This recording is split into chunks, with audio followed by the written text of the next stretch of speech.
Shai Gilgeous-Alexander is one of the most exciting young guards in the NBA right now, and with OKC looking to progress in their rebuild around a core of Shai, Josh Giddey, and Chet Holmgren, they're banking a lot on his continuing development into a star caliber player. Now, Shai unfortunately wasn't selected to an all-star team this past season, but that doesn't mean that he didn't have an argument, because he absolutely did. In this video, I want to take a look at Shai's season and all of the improvements that he's made to his game, as well as what his improvements mean for Oklahoma City going forward as they continue to build around him as the first option. He finished the 2021-22 season averaging 24.5 points, 5 rebounds, and 5.9 assists per game, which marked a career high for him in points and rebounds, as well as tying his season average high in assists per game, which he attained last year. But I think the most impressive stretch of SGA's season came immediately following the All-Star break, where he would average 30.4 points, 5.8 rebounds, and 7.3 assists per game on 54% shooting from the field and 39% shooting from three. He was completely unstoppable over this stretch of the season. A lot of concerns were voiced about Shai's dip in three-point shooting this year compared to his 2020-2021 season, but given how solid he was after the All-Star break, I think it's a lot more likely that he returns closer to that 40% three-point shooting rather than 30% being the norm for him. You have to consider the amount of defensive attention that he was getting as the primary shot creator on a team with a pretty limited number of scoring options. I'm not surprised that he struggled to adjust to being constantly double and triple teamed. And overall, I think that this increased amount of defensive attention that he was dealing with is ultimately going to make him a better shot maker in the long run. When you talk about the best guard finishers in the NBA, you really can't have that discussion without mentioning Shai Gilgeous-Alexander. His ability to get to and finish at the rim is rivaled by a very, very small number of guys around the NBA. If we take a look at how all the guards in the league fare in terms of drives per 75 possessions and rim field goal percentage, it's pretty much just Shai, Ja Morant, and Luka Doncic at the top of the list. Shai's ability to penetrate the paint and get to the basket is genuinely one of the most aesthetically pleasing play styles in the entire league, in my opinion. He does something really unique that allows him to beat his defenders to the basket and maneuver around them, even if they're bigger and lengthier. When he's trying to beat somebody to the rim off the dribble, he'll actually lower his head and upper body when going downhill. The advantage that this creates is that the defense has to be much more careful in guarding the drive, because contact with the head and upper torso is going to be a lot more scrutinized by the officials than contact to the core and the lower body. This allows Shai to force guys into really difficult defensive scenarios where they have to decide whether or not to sag off to avoid fouling or to initiate contact and send him to the line. When he's in a triple threat position, he's great at quickly deciding what he wants to do, giving the defense little to no indication of where he's going or when, using that quick first step to blow by his on-ball defender and forcing help defenders into really difficult rotations. Here, he does a great job of using the staggered screen to get to a driving lane, and then he quickly shifts gears to leave the defense behind. When Holmes comes to contest the layup, Shai guides the ball right to the basket, keeping it just out of reach to get the 2 points. I love how fluid he is when finishing with his left hand, and we can see that on this play. He beats Harrison Barnes off the dribble, but Barnes does a pretty good job of rotating his hips and keeping on Shai. But Shai is going to go airborne from well outside the restricted area, creating some space in the air to use that wingspan and the soft touch with his left hand to get the shot to fall. We're going to see that fantastic left hand paired now with some really high level ball handling ability and footwork on this play. He drives before shifting directions with a behind the back dribble, and he gets into a post up. Then he's going to move to the left side drive, going right up the middle to just barely get some space to put it in the basket off of his left hand. For all of the praise that I'm giving his left hand finishing, Shai Gilgeous-Alexander isn't even left-handed. He's truly a multi-directional finisher, and this makes it really hard for defenses to game plan for him.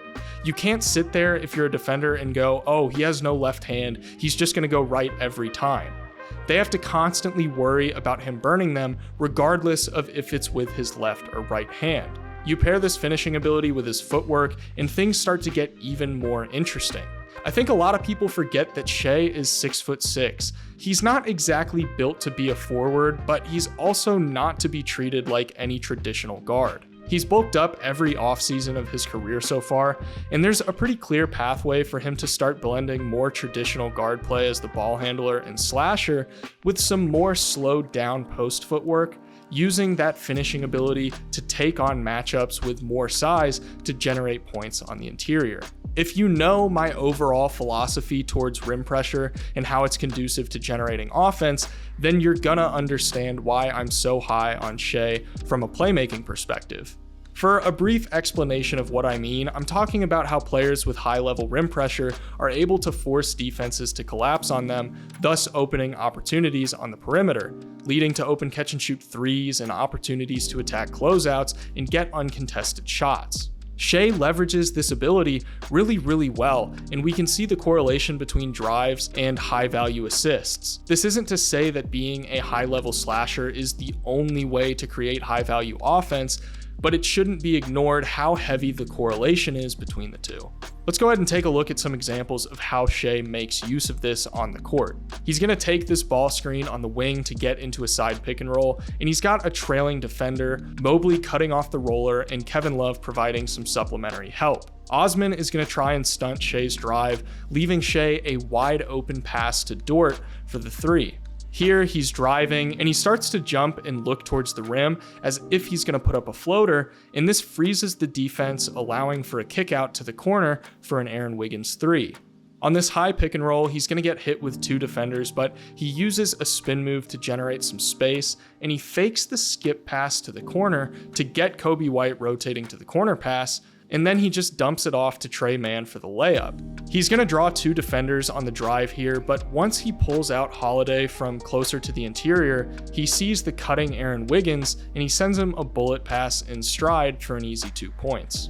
You can see how good he is at carving up defenses to create for himself as well as his teammates, but it's also worth pointing out the environment that he's doing this in.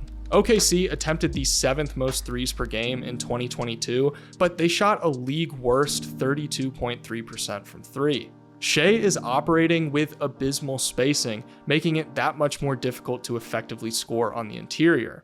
Not having spacing is the worst environment for a player like Shai to be in, yet he's still able to do it at such a high level. Shai makes 66.2% of his shots at the rim, and he generates a pretty hefty amount of assists off of his drives. Assuming OKC can improve the perimeter shooting talent around him, this is going to allow him to maximize his full potential as a slasher and first option.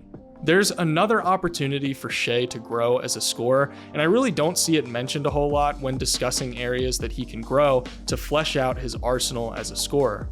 For a lot of guys, I say that adding a mid-range element to their game is beneficial because it makes them a more diverse scoring threat and it forces defenses to game plan for them in a more complex manner, yada yada yada. That still holds true for Shai, don't get me wrong, but I think it's an even bigger opportunity for him for some different reasons. I've covered how lethal of a slashing threat Shai already is, and that's the thing that defenses are primarily game planning for when it comes to slowing down his scoring. Throughout the 2022 season, he showed that he's capable of stopping on a dime to put up pull-up mid-range shots, and he actually shot them at an above-average clip from the mid-range. This is an area where we can really see that ball handling talent on display, and he has a beautiful snatchback to open up space to create separation from his defenders. You see, when defenses are programmed to focus on stopping him from getting shots at the rim, he can really abuse this mentality by using his deceleration to open up tons of space for pull-ups. Shai is really developing into a genuine star caliber talent with each passing season. Every year, I see more and more from him that convinces me that he's on a trajectory to becoming one of the very best guards in the NBA.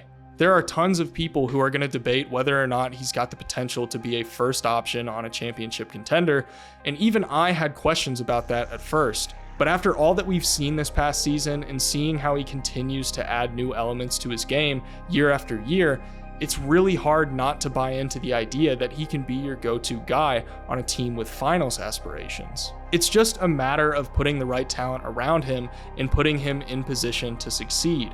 It's going to take some time for the Thunder to do that, but in a year or two down the road, with the right draft picks, trades, and free agency acquisitions, a team built around Shai at the helm could become a significant threat in a pretty short amount of time relative to how long most rebuilds take. As long as they give him a supporting cast that maximizes his strengths, he's not just going to be an all-star caliber player, but he could develop into an all-NBA caliber player. If you guys enjoyed this video, I'd love if you considered hitting that subscribe button and leaving a like. That's the #1 way to support me and help me continue making content. Thank you guys so much for watching, and I'll see you in the next one.